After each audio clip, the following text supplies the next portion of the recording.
Hello, this is Craig Brody with a quick tip on Microsoft Copilot, Microsoft's AI tool. I am currently in Copilot Chat, a central area where I can message Copilot with what I want. There are coaches that come with Copilot, such as Writing Coach, and I'll click that because I want to issue this prompt to my Copilot to critique my writing. So I'll pick that, and then I'll use a great shortcut, a / that I type, and it says start typing to search. The name of the file starts with implications, and I found it.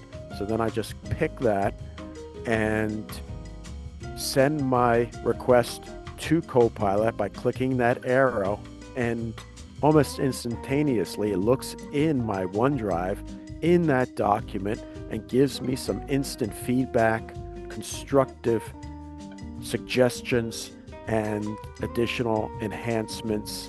And I can continue the conversation, but that's good enough for me.